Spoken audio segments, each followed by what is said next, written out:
First book of Maccabees, Ptolemy invades Syria. Chapter 11. Then the king of Egypt gathered great forces, like the sand by the seashore, and many ships. And he tried to get possession of Alexander's kingdom by trickery, and add it to his own kingdom. He set out for Syria with peaceable words, and the people of the towns opened their gates to him and went to meet him. For King Alexander had commanded them to meet him, since he was Alexander's father-in-law. But when Ptolemy entered the towns, he stationed forces as a garrison in each town. When he approached Azotus, they showed him the burnt-out temple of Dagon, and Azotus and its suburbs destroyed, and the corpses lying about, and the charred bodies of those whom Jonathan had burned in the war, for they had piled them in heaps along his route. They also told the king what Jonathan had done, to throw blame on him. But the king kept silent. Jonathan met the king at Joppa with pomp, and they greeted one another and spent the night there. And Jonathan went with the king as far as the river called Eleutheris. Then he returned to Jerusalem. So King Ptolemy gained control of the coastal cities as far as Seleucia by the sea. And he kept devising wicked designs against Alexander. He sent envoys to King Demetrius, saying, "Come, let us make a covenant with each other, and I will give you in marriage my daughter, who was Alexander's wife, and you shall reign over your father's kingdom. I now regret that I gave him my daughter, for he has tried to kill me." He threw blame on Alexander because he coveted his kingdom. So he took his daughter away from him and gave her to Demetrius. He was estranged from Alexander, and their enmity became manifest. Then Ptolemy entered Antioch and put on the crown of Asia. Thus he put 2 crowns on his head, the crown of Egypt and that of Asia. Now King Alexander was in Cilicia at that time, because the people of that region were in revolt. When Alexander heard of it, he came against him in battle. Ptolemy marched out and met him with a strong force and put him to flight. So Alexander fled into Arabia to find protection there, and King Ptolemy was triumphant. Zabdiel, the Arab, cut off the head of Alexander and sent it to Ptolemy. But King Ptolemy died 3 days later, and his troops in the strongholds were killed by the inhabitants of the strongholds. So Demetrius became king in the 167th year. Jonathan's diplomacy. In those days Jonathan assembled the Judeans to attack the citadel in Jerusalem, and he built many engines of war to use against it. But certain renegades who hated their nation went to the king and reported to him that Jonathan was besieging the citadel. When he heard this, he was angry, and as soon as he heard it, he set out and came to Ptolemais, and he wrote Jonathan not to continue the siege, but to meet him for a conference at Ptolemais as quickly as possible. When Jonathan heard this, he gave orders to continue the siege. He chose some of the elders of Israel and some of the priests, and put himself in danger, for he went to the king at Ptolemais, taking silver and gold, and clothing and numerous other gifts. And he won his favor, although certain renegades of his nation kept making complaints against him. The king treated him as his predecessors had treated him. He exalted him in the presence of all his friends. He confirmed him in the high priesthood and in as many other honors as he had formerly had, and caused him to be reckoned among his chief friends. Then Jonathan asked the king to free Judea and the 3 districts of Samaria from tribute, and promised him 300 talents. The king consented and wrote a letter to Jonathan about all these things. Its contents were as follows: King Demetrius, to his brother Jonathan, and to the nation of the Jews, greetings. This copy of the letter that we wrote concerning you to our kinsman Lasthenes we have written to you also, so that you may know what it says. King Demetrius to his father Lasthenes, greetings. we have determined to do good to the nation of the Jews, who are our friends, and fulfill their obligations to us. Because of the goodwill they show towards us, we have confirmed as their possession both the territory of Judea and the 3 districts of Apharima and Lydda and Rathaman, the latter with all the region bordering them, were added to Judea from Samaria. To all those who offer sacrifice in Jerusalem, we have granted release from the royal taxes that the king formerly received from them each year, from the crops of the land and the fruit of the trees, and the other payments henceforth due to us of the tithes, and the taxes due to us, and the salt pits, and the crown taxes due to us.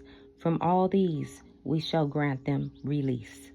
And not one of these grants shall be canceled from this time on forever. Now therefore take care to make a copy of this, and let it be given to Jonathan, and put up in a conspicuous place on the holy mountain. The intrigue of Trypho. When King Demetrius saw that the land was quiet before him, and that there was no opposition to him, he dismissed all his troops, all of them to their own homes, except the foreign troops that he had recruited from the islands of the nations.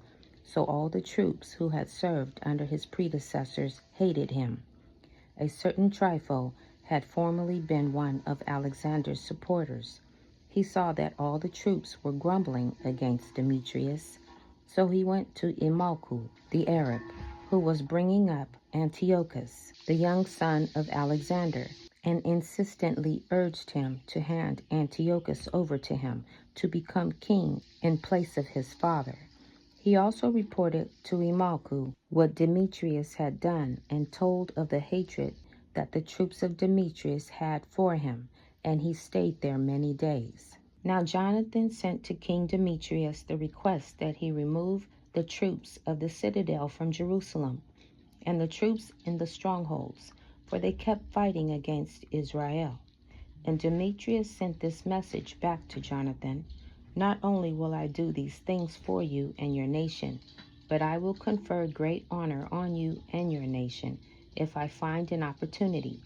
Now then, you will do well to send me men who will help me, for all my troops have revolted. So Jonathan sent 3,000 stalwart men to him at Antioch. And when they came to the king rejoiced at their arrival. Then the people of the city assembled within the city, to the number of 120,000, and they wanted to kill the king. But the king fled into the palace. Then the people of the city sieged the main streets of the city and began to fight. So the king called the Jews to his aid, and they all rallied around him, and then spread out through the city. And they killed on that day about 100,000. They set fire to the city and seized a large amount of spoil on that day, and saved the king. When the people of the city saw that the Jews had gained control of the city as they pleased, their courage failed, and they cried out to the king with this entreaty: Grant us peace, and make the Jews stop fighting against us and our city. And they threw down their arms and made peace. So the Jews gained glory in the sight of the king and of all the people in his kingdom, and they returned to Jerusalem with a large amount of spoil. So King Demetrius sat on the throne of his kingdom, and the land was quiet before him. But he broke his word about all that he had promised. He became estranged from Jonathan, and did not repay the favors that Jonathan had done him, but treated him very harshly. Trypho seizes power. After this Trypho returned, and with him the young boy Antiochus, who began to reign and put on the crown. All the troops that Demetrius had discharged gathered around him. They fought against Demetrius, and he fled and was routed. Trypho captured the elephants and gained control of Antioch.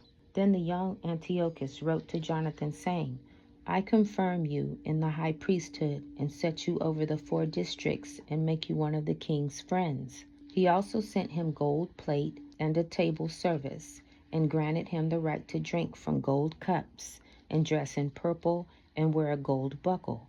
He appointed Jonathan's brother Simon governor from the ladder of Tyre to the borders of Egypt. Campaigns of Jonathan and Simon.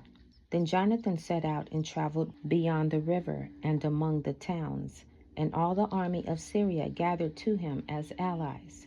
When he came to Ashkelon, the people of the city met him and paid him honor. From there he went to Gaza, but the people of Gaza shut him out. So he besieged it and burned its suburbs with fire and plundered them. Then the people of Gaza pleaded with Jonathan, and he made peace with them, and took the sons of their rulers as hostages, and sent them to Jerusalem. And he passed through the country as far as Damascus. Then Jonathan heard that the officers of Demetrius had come to Kadesh in Galilee with a large army, intending to remove him from office. He went to meet them, but left his brother Simon in the country. Simon encamped before Beth-zur, and fought against it for many days, and hemmed it in. Then they asked him to grant them terms of peace, and he did so.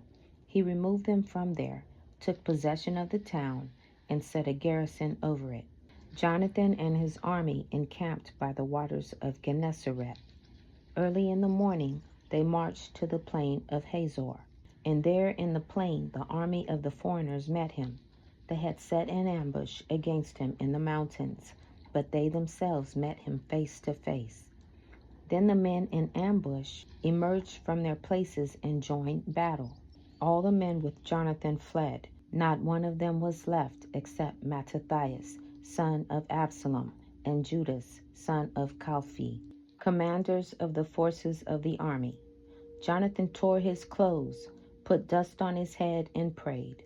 Then he turned back to the battle against the enemy and routed them, and they fled. When his men who were fleeing saw this, they returned to him and joined him in the pursuit as far as Kadesh, to their camp, and there they encamped. As many as 3,000 of the foreigners fell that day, and Jonathan returned to Jerusalem. Alliances with Rome and Sparta. Now when Jonathan saw that the time was favorable for him, he chose men and sent them to Rome to confirm and renew the friendship with them. He also sent letters to the same effect to the Spartans and to other places.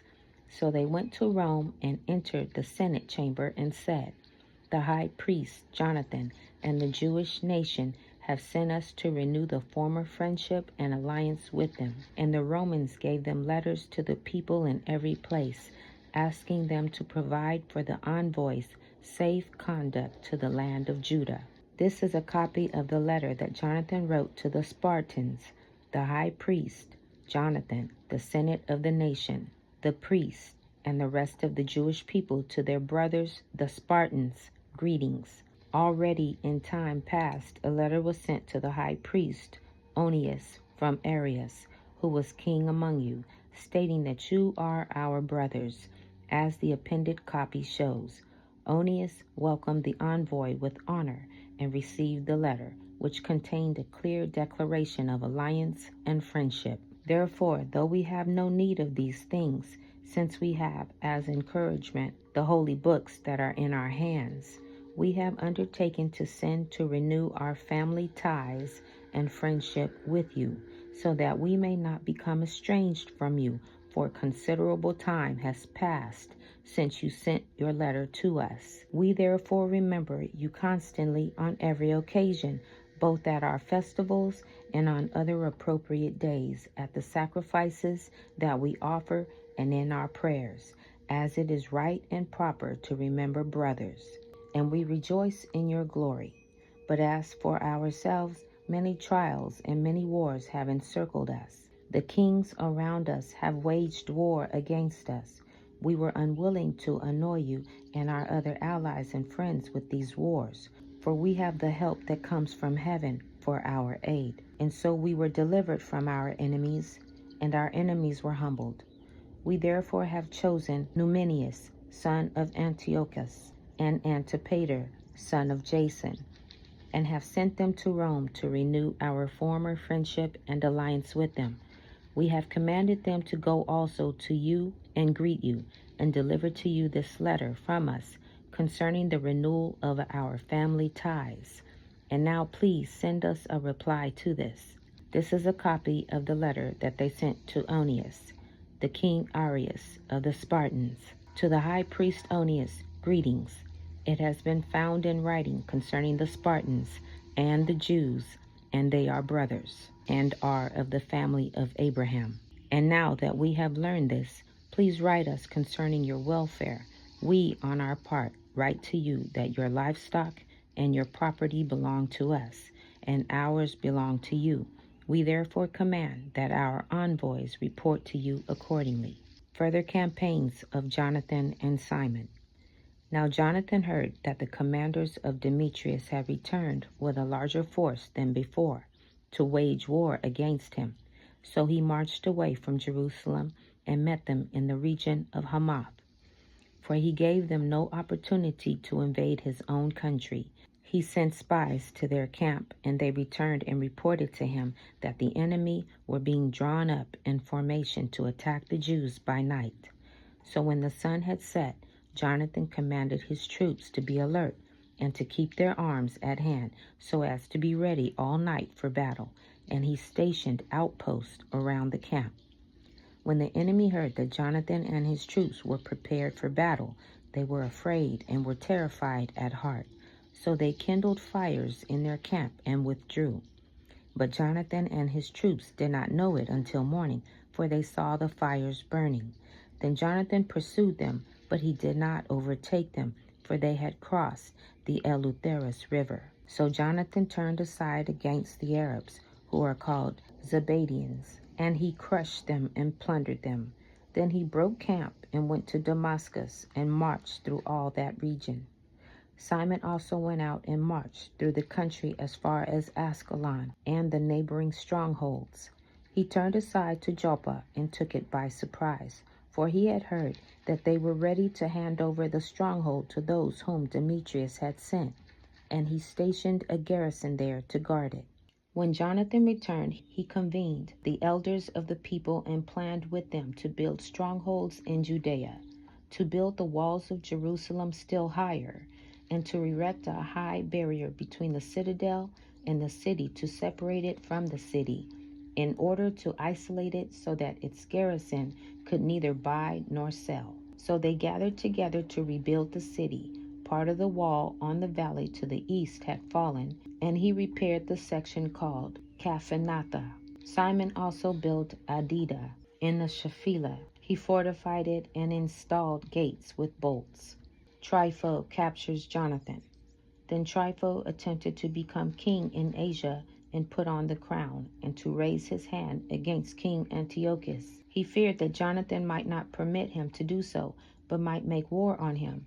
So he kept seeking to seize and kill him, and he marched out and came to Bethshan. Jonathan went out to meet him with 40,000 picked warriors, and he came to Bethshan. When Trypho saw that he had come with a large army, he was afraid to raise his hand against him. So he received him with honor and commended him to all his friends. And he gave him gifts and commanded his friends and his troops to obey him as they would himself. Then he said to Jonathan, "Why have you put all these people to so much trouble when we are not at war? Dismiss them now to their homes and choose for yourself a few men to stay with you and come with me to Ptolemais. I will hand it over to you as well as the other strongholds and the remaining troops and all the officials, and will turn around and go home, for that is why I am here." Jonathan trusted him and did as he said. He sent away the troops, and they returned to the land of Judah. He kept with himself 3,000 men, 2,000 of whom he left in Galilee, while 1,000 accompanied him. But when Jonathan entered Ptolemais, the people of Ptolemais closed the gates and seized him, and they killed with the sword all who had entered with him.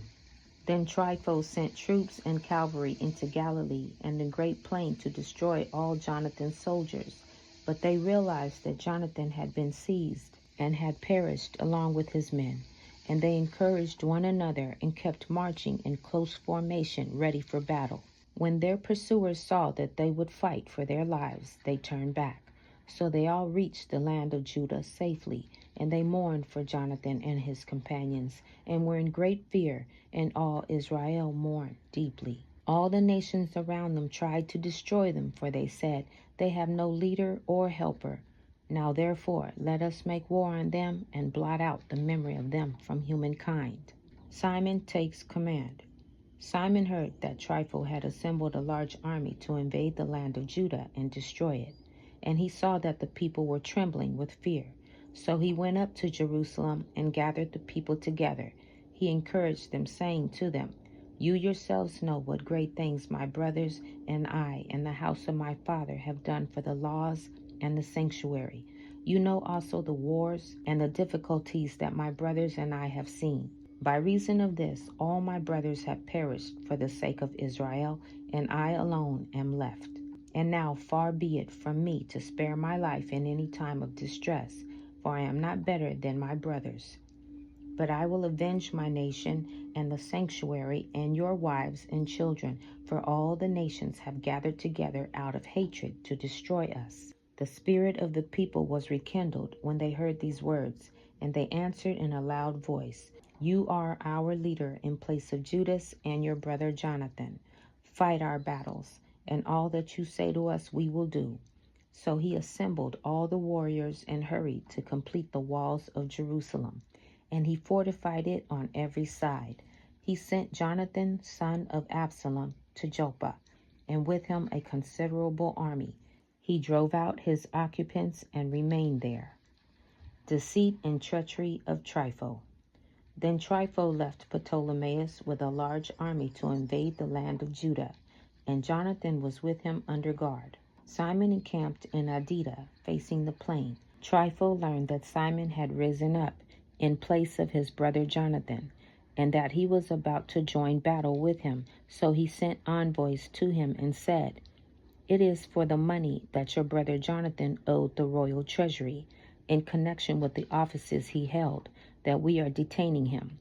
Send now 100 talents of silver and 2 of his sons as hostages, so that when released, he will not revolt against us, and we will release him." Simon knew that they were speaking deceitfully to him, but he sent to get the money and the sons, so that he would not arouse great hostility among the people, who might say, "It was because Simon did not send him the money and the sons that Jonathan perished."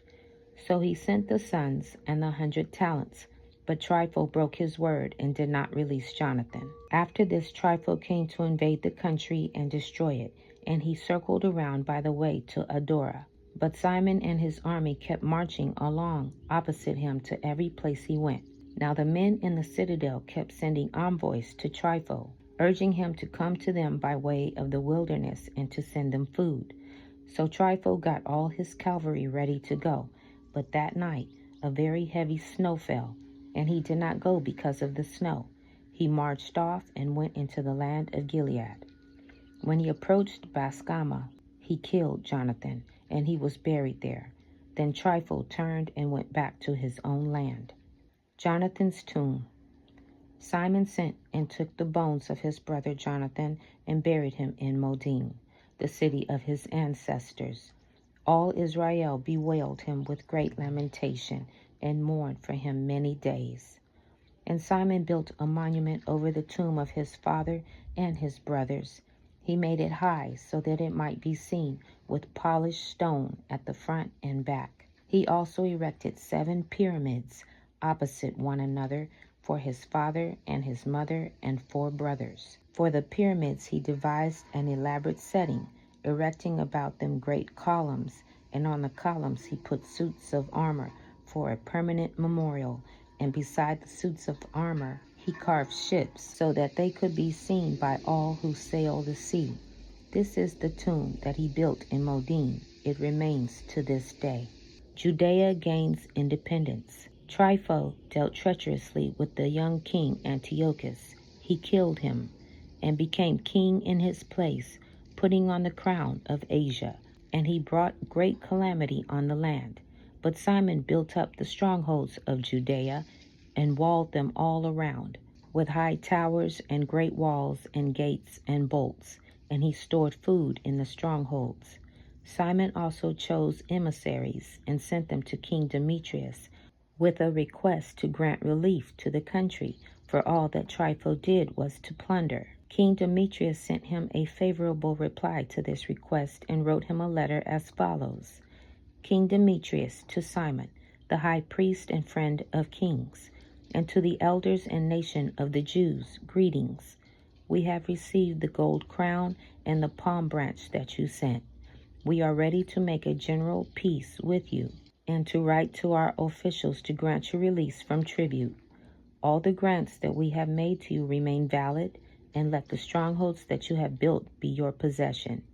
We pardon any error and offenses committed to this day and cancel the crown tax that you owe. And whatever other tax has been collected in Jerusalem shall be collected no longer.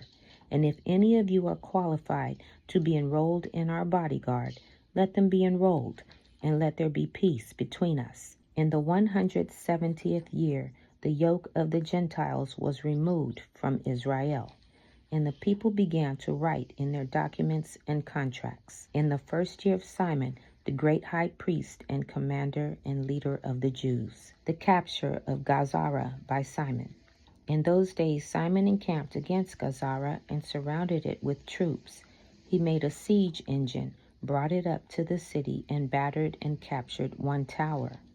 The men in the siege engine leaped out into the city, and a great tumult arose in the city. The men in the city with their wives and children went up on the wall with their clothes torn, and they cried out with a loud voice, asking Simon to make peace with them. They said, "Do not treat us according to our wicked acts, but according to your mercy." So Simon reached an agreement with them and stopped fighting against them. But he expelled them from the city and cleansed the houses in which the idols were located, and then entered it with hymns and praise. He removed all uncleanness from it and settled in it those who observed the law.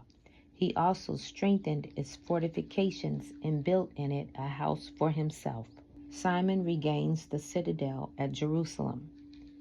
Those who were in the citadel at Jerusalem were prevented from going in and out to buy and sell in the country.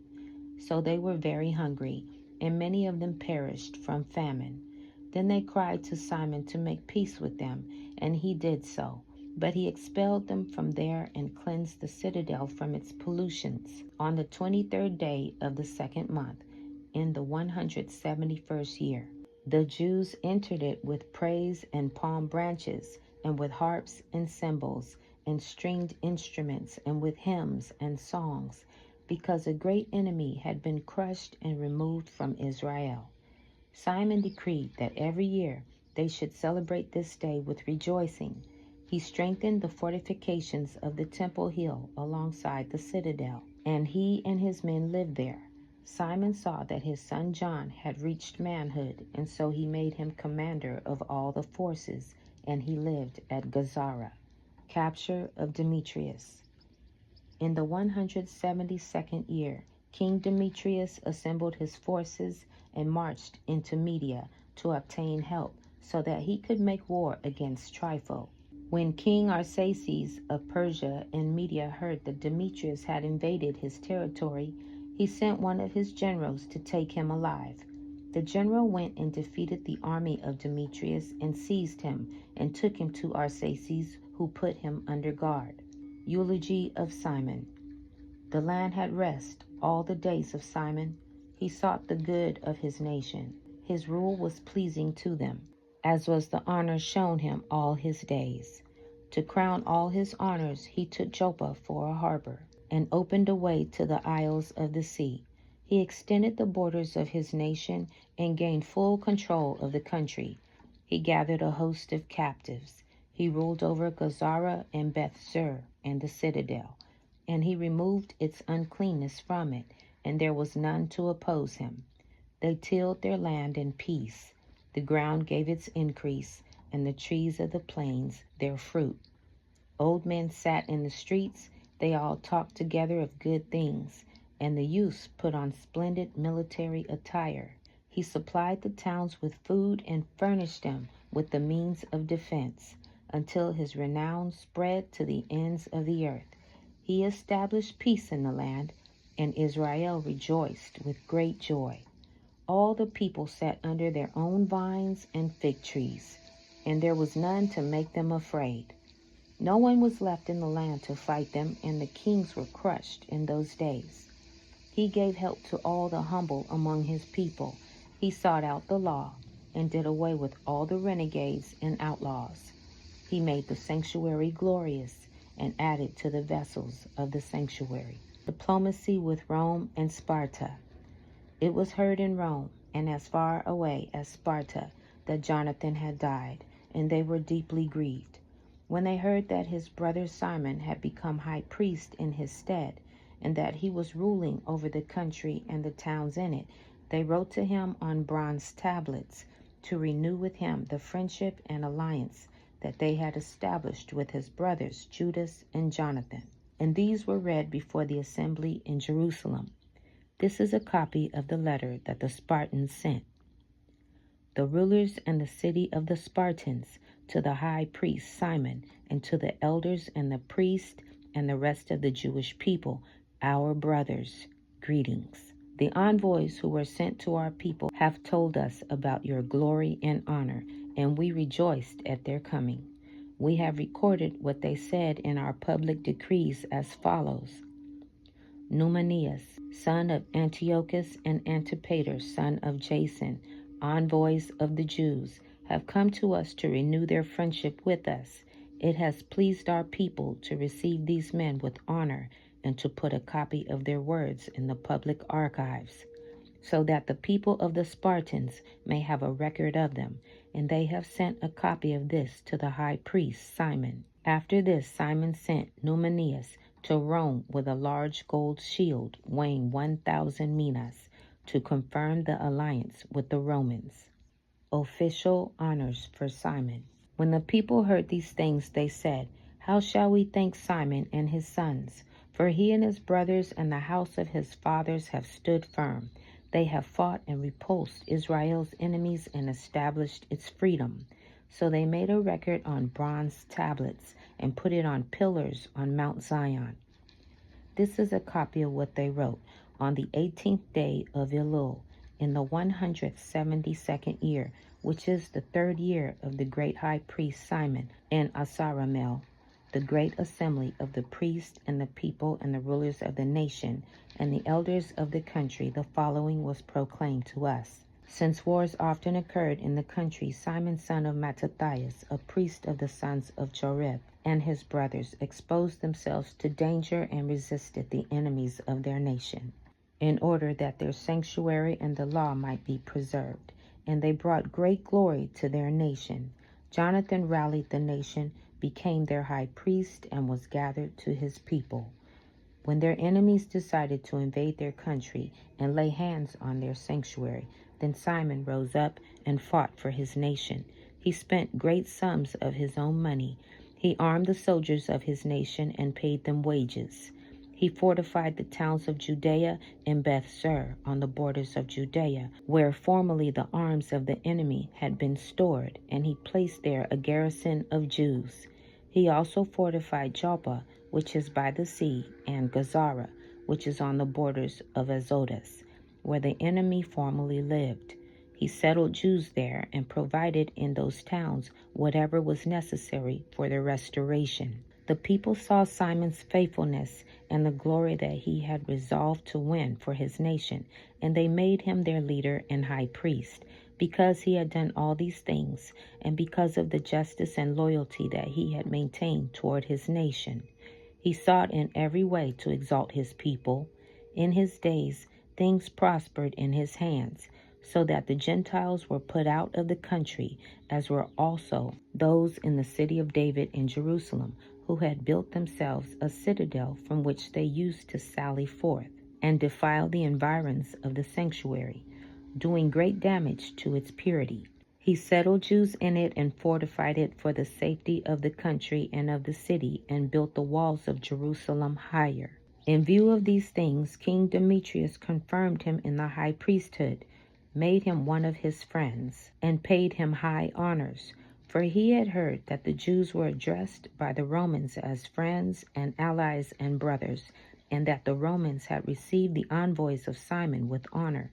The Jews and their priests have resolved that Simon should be their leader and high priest forever until a trustworthy prophet should arise, and that he should be governor over them, and that he should take charge of the sanctuary and appoint officials over its task, and over the country and the weapons and the strongholds, and that he should take charge of the sanctuary, and that he should be obeyed by all, and that all contracts in the country should be written in his name, and that he should be clothed in purple and wear gold. None of the people or priests shall be permitted to nullify any of these decisions, or to oppose what he says, or to convene and assemble in the country without his permission, or to be clothed in purple or put on a gold buckle. Whoever acts contrary to these decisions or rejects any of them shall be liable to punishment. All the people agreed to grant Simon the right to act in accordance with these decisions. So Simon accepted and agreed to be high priest, to be commander and ethnarch of the Jews and priests, and to be protector of them all.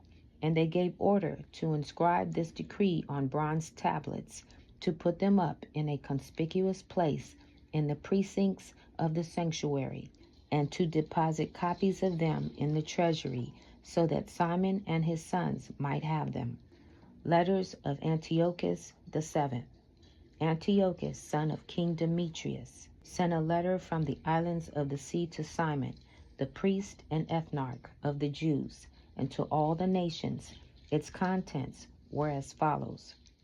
King Antiochus, to Simon, the high priest and ethnarch, and to the nation of the Jews, greetings. Whereas certain scoundrels have gained control of the kingdom of our ancestors, and I intend to lay claim to the kingdom so that I may restore it as it formerly was, and have recruited a host of mercenary troops, and have equipped warships, and intend to make a landing in the country so that I may proceed against those who have destroyed our country and those who have devastated many cities in my kingdom. Now therefore I confirm to you all the tax remissions that the kings before me have granted you, and a release from all the other payments from which they have released you. I permit you to mint your own coinage as money for your country, and I grant freedom to Jerusalem and the sanctuary. All the weapons that you have prepared and the strongholds that you have built and now hold shall remain yours. Every debt you owe to the royal treasury and any future debts shall be canceled for you from henceforth and for all time. When we gain control of our kingdom, we will bestow great honor on you and your nation and the temple, so that your glory will become manifest in all the earth. In the 174th year, Antiochus set out and invaded the land of his ancestors. All the troops rallied to him, so that there were only a few with Trypho.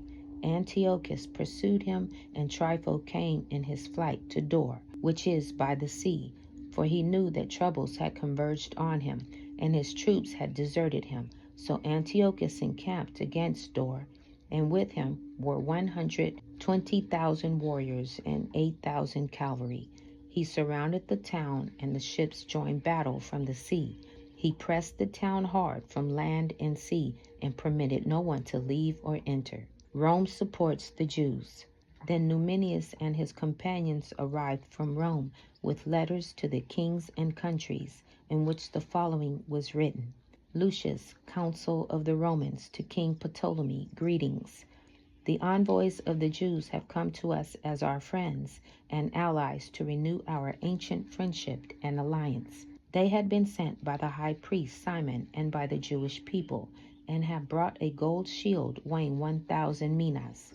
We therefore have decided to write to the kings and countries that they should not seek their harm or make war against them and their cities and their country, or make alliance with those who war against them. And it has seemed good to us to accept the shield from them. Therefore, if any scoundrels have fled to you from their country, hand them over to the high priest Simon, so that he may punish them according to their law.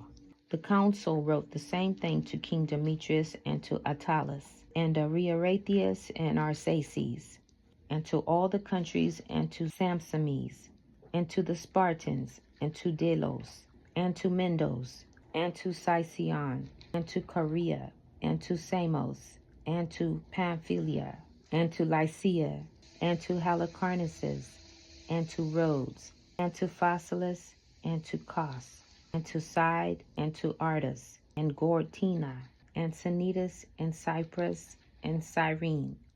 They also sent a copy of these things to the high priest Simon. Antiochus VII threatens Simon. King Antiochus besieged Dor for the second time, continually throwing his forces against it and making engines of war. And he shut Trypho up and kept him from going out or in. And Simon sent to Antiochus 2,000 picked troops to fight for him, and silver and gold and a large amount of military equipment.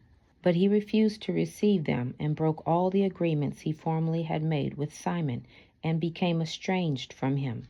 He sent to him Antiochus, one of his friends, to confer with him, saying, "You hold control of Joppa and Gazara and the citadel in Jerusalem. They are cities of my kingdom.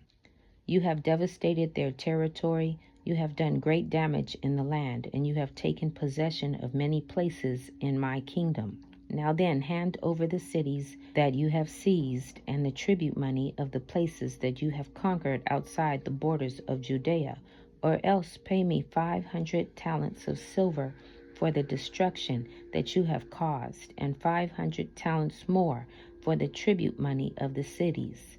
Otherwise we will come and make war on you." So Antiochus, the king's friend, came to Jerusalem, and when he saw the splendor of Simon, and the sideboard with its gold and silver plate, and his great magnificence, he was amazed. When he reported to him the king's message, Simon said to him in reply, "We have neither taken foreign land nor sieged foreign property, but only the inheritance of our ancestors, which at one time had been unjustly taken by our enemies. Now that we have the opportunity, we are firmly holding the inheritance of our ancestors. As for Joppa and Gazara, which you demand, they were causing great damage among the people and to our land. For them we will give you 100 talents. Antiochus did not answer him a word, but returned in wrath to the king and reported to him these words, and also the splendor of Simon and all that he had seen, and the king was very angry. Victory over Cendebeus. Meanwhile, Trypho embarked on a ship and escaped to Orthosia. Then the king made Cendebeus commander-in-chief of the coastal country and gave him troops of infantry and cavalry. He commanded him to encamp against Judea, to build up Kedron and fortify its gates, and to make war on the people. But the king pursued Trypho. So Cendebeus came to Jamnia and began to provoke the people and invade Judea, and take the people captive and kill them. He built up Kedron and stationed horsemen and troops there, so that they might go out and make raids along the highways of Judea, as the king had ordered him. John went up from Gazara and reported to his father Simon what Cendebeus had done. And Simon called in his 2 eldest sons, Judas and John, and said to them, "My brothers and I and my father's house have fought the wars of Israel from our youth until this day, and things have prospered in our hands, so that we have delivered Israel many times. But now I have grown old, and you, by heaven's mercy, are mature in years. Take my place and my brothers, and go out and fight for our nation, and may the help that comes from heaven be with you." So John chose out of the country 20,000 warriors and cavalry, and they marched against Cendebeus and camped for the night in Modin. Early in the morning they started out and marched into the plain, where a large force of infantry and cavalry was coming to meet them, and a stream lay between them. Then he and his army lined up against them. He saw that the soldiers were afraid to cross the stream, so he crossed over first. And when his troops saw him, they crossed over after him. Then he divided the army and placed the cavalry in the center of the infantry, for the cavalry of the enemy were very numerous. They sounded the trumpets, and Cendebeus and his army were put to flight. Many of them fell wounded, and the rest fled into the stronghold. At that time Judas, the brother of John, was wounded, but John pursued them until Sendabeus reached Kedron, which he had built. They also fled into the towers that were in the fields of Azotus, and John burned it with fire, and about 2,000 of them fell. He then returned to Judea safely. Murder of Simon and his sons. Now Ptolemy, son of Abubus, had been appointed governor over the plain of Jericho. He had a large store of silver and gold, for he was son-in-law of the high priest. His heart was lifted up. He determined to get control of the country, and made treacherous plans against Simon and his sons, to do away with them. Now Simon was visiting the towns of the country and attending to their needs. And he went down to Jericho with his sons Mattathias and Judas, in the 177th year, in the 11th month, which is the month of Shebat. The son of Abubus received them treacherously in the little stronghold called Doc, which he had built. He gave them a great banquet, and hid men there. When Simon and his sons were drunk, Ptolemy and his men rose up, took their weapons, rushed in against Simon in the banquet hall, and killed him and his 2 sons, as well as some of his servants. So he committed an act of great treachery and returned evil for good.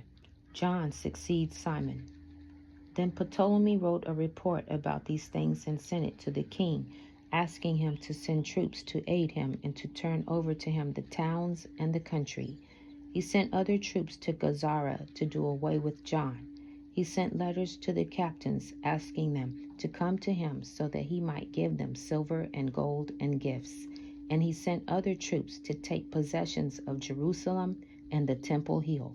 But someone ran ahead and reported to John at Gazara that his father and brothers had perished, and that he has sent men to kill you also.